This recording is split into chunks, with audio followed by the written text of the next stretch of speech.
Leah, here's one of those little things that most people don't know about me, but my grandparents, way back in the day, were on the vanguard of the pickleball craze.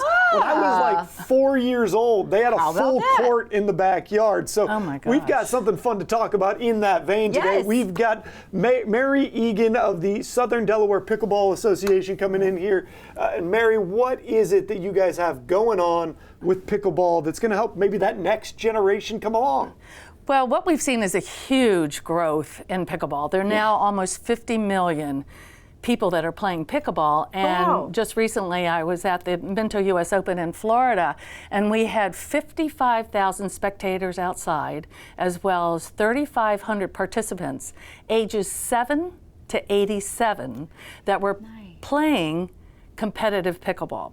So it's growing leaps and bounds, and here in Sussex County we started this particular free kids clinics to try to encourage kids to get involved with the sport. We're now seeing a huge surge in the under 18 growth, and one of our lead pickleball pros, who is 18, has been endorsed to the amount of $3.5 million just last year. So it's becoming a sport that even the youth can think about taking on as a sport going into college. We're seeing it in Maryland. 25 high schools now are offering this as a team sport and a varsity sport, and even colleges such as the University of Florida are now looking at offering scholarships. So it's growing. So we're offering it to kids free in Sussex County to come get involved and learn the sport. So for this younger group that you guys are now seeing and trying to get their attention, trying to get them involved in the sport,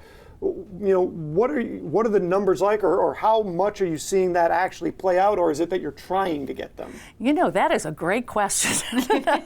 I'm somewhat new, a couple years here in Sussex County, trying to find a way to get the word out, and you know, marketing is very difficult. You know, trying to get into the schools, they're very, very careful about who's offering what and who they are. I get it, but we finally got flyer approved that went to the schools, but it's been word of mouth. We filled the first clinic, so we are limiting right now to 24 kids, but it's growing in that the second two clinics that we're offering are almost full.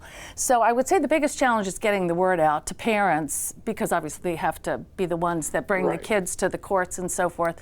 Getting the word out to them, to letting them know that, one, it's free, two, it's being offered. So we're working with First State Pickleball. They control the courts back there. So they're working with us, as well as Engage gave us all of the equipment, which has been great. So we've had that donated. The balls are donated. We've got safety eye equipment for the kids, because we don't want anybody to get hurt. So we've gotten a lot donated, and we're ready to go. So I think it's going to grow. We had one parent asking if we would do a parent-child, and so I think we're going to do that in July, because what I remember when I used to play sports with my dad, that was the highlight of my week, you know, was getting out there and doing a sport with my father. So we're probably going to offer that in July, and we've got just a slew of volunteers that have been awesome. So I know you mentioned that you do have some availability left with some of those clinics. So what do folks who are interested in getting their kids signed up have to do, and what does that age group look like?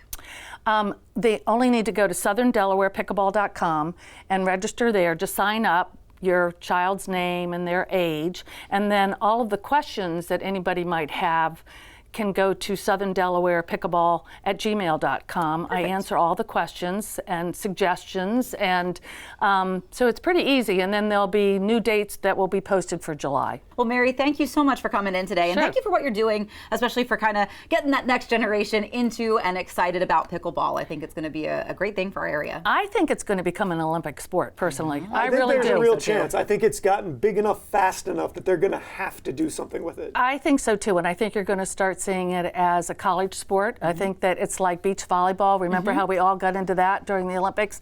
I think eventually you will see this sport become an Olympic sport. You'll start to see it as a club sport, then it'll become a full sport, and it'll just keep moving forward like that. My dream is to see it become a Little League sport here in Delaware. Oh, that would be great. And then, so we'll see. It's going to take time to grow. Like we're taking those first steps. Yes, exactly, exactly. Well, Mary, thank you again for coming in today, and again for what you're doing in our community. I think it's a great thing. Thank you. Thank you for having me. Of course. Coming up on CoastLife, though, maybe you've got some more specific fitness goals out there. We're going to tell you how you can sweat, sculpt, and stretch your way to them.